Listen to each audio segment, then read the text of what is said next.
اعوذ باللہ من الشیطان الرجیم بسم اللہ الرحمن الرحیم. Doctor Syed Tauseef Hashmi from کاموں کی. ڈاکٹر ہنیمن صاحب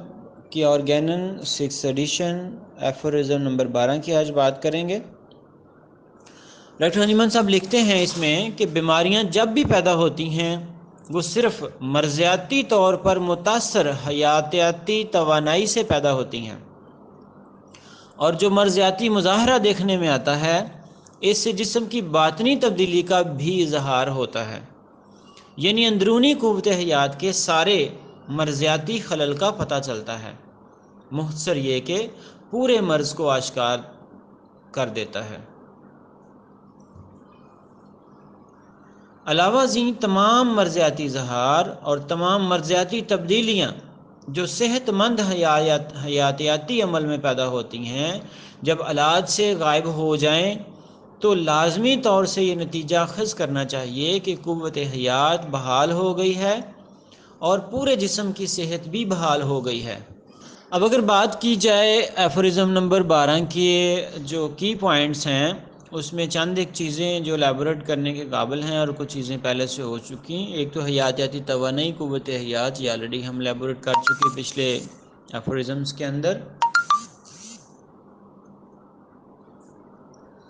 یہاں پہ جو ہنیمن صاحب فرماتے ہیں وہ یہ فرماتے ہیں کہ بیماریاں جب بھی پیدا ہوتی ہیں وہ بیسیکلی حیاتیاتی توانائی کے متاثر ہونے کے بعد، مرضیاتی طور پر متاثر ہونے کے بعد پیدا ہوتی ہیں. یعنی الٹیمیٹلی اس کا مطلب یہی ہے کہ جب قوت حیات یا حیاتیاتی توانائی میں تبدیلیاں یا بگاڑ پیدا ہوتا ہے تو مرض پیدا ہوتا ہے. دوسری بات ہنیمن صاحب یہ فرماتے ہیں اس ایفورزم کے اندر کہ جب یہ مرض پیدا ہو جاتا ہے تو اس کا جو مرضیاتی مظاہرہ دیکھنے میں آتا ہے، یعنی وہ جسم پر جو ظاہر ہوتی ہیں علامات ہوتی ہیں اس کا جو مظاہرہ ہوتا ہے اس مرض کا، یعنی اس قوت حیات کے بگاڑ کا جو مظاہرہ ہوتا ہے جسم کے اوپر،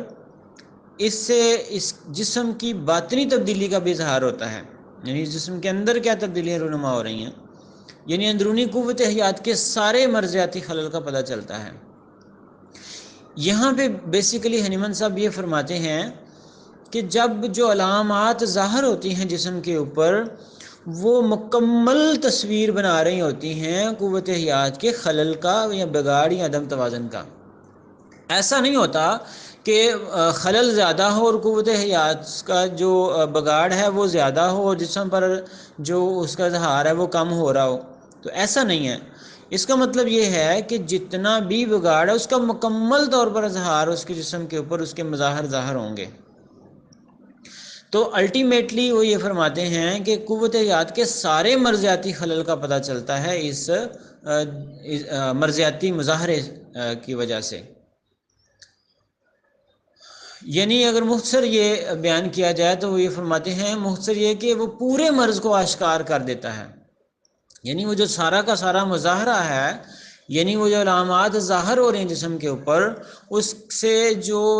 مرض شامل ہوا ہے جسم کے اندر یا اس قوت حیات میں جو بگاڑ پیدا ہوا ہے، جو مرض پیدا ہوا ہے، اس مرض کو مکمل آشکار کر دیتا ہے وہ مظاہرہ جو ہے. تو لہٰذا اس بات پہ اس لیے زور دے رہا ہوں کہ یہ بیسک کی پوائنٹ ہے یہاں اس ایفورزم کا، کہ ایک کہ مرضیاتی طور پر حیاتیاتی توانائی جب متاثر ہوتی ہے تب مرض پیدا ہوتا ہے. دوسری بات کہ جو اس کا مظاہرہ دیکھنے میں یعنی جو اس کا مظاہرہ دیکھنے میں آتا ہے، یعنی جو اس کے مظاہر جسم پر رونما ہوتے ہیں یا ظاہر ہوتے ہیں جنہیں ہم علامات کہتے ہیں، سائن اور سمٹمز کہتے ہیں، اس سے اس پورے کے پورے خلل اور مرض کا اظہار ہوتا ہے اور اس سے اس کے پورے خلل کا اندازہ لگایا جا سکتا ہے. اور ایک بہترین ہومیوپیتھ اور جو بہترین نظر رکھنے والا ہومیوپیتھ ہے، بہترین مشاہدہ رکھنے والا جو ہومیوپیتھ ہے، جو ہوشیار اور فتین ہومیوپیتھ ہے، وہ ان مظاہر سے اس سارے خلل کا مکمل اور تصویر بنا لیتا ہے اور اندازہ لگا لیتا ہے اور اس کے بنیاد پر وہ دوا سلیکٹ کرتا ہے. اس ایفرزم کا جو دوسرا حصہ ہے وہ شفا یابی کے حوالے سے ہے۔ شفا یابی کی پہچان یہ ہے، شفا یابی کا جو عمل ہے یا اس کے بعد مکمل طور پر صحت یابی ہم کس کو مانیں گے، اس کے بارے میں ہنیمن صاحب فرماتے ہیں کہ جب تمام کی تمام مرضیاتی اظہار یعنی علامات اور سائن اور سمٹمز، مرضیاتی تبدیلیاں جو کہ صحت مند حیاتیاتی عمل میں پیدا ہوئی تھیں، وہ علاج سے اگر غائب ہو جائیں تو ہمیں یہ سمجھ لینا چاہیے کہ قوت حیات مکمل طور پر بحال ہو گئی ہے اور پورے جسم کی صحت بھی بحال ہو گئی ہے۔ تمام مرضیاتی مظاہر جو ہیں اگر وہ غائب ہو جائیں علاج کے نتیجے میں تو ہم اس کو شفا یابی سمجھیں گے، اور یہ سمجھیں گے کہ تمام کی تمام جو قوت حیات کا بگاڑ اور عدم توازن تھا وہ بالکل ٹھیک ہو گیا ہے۔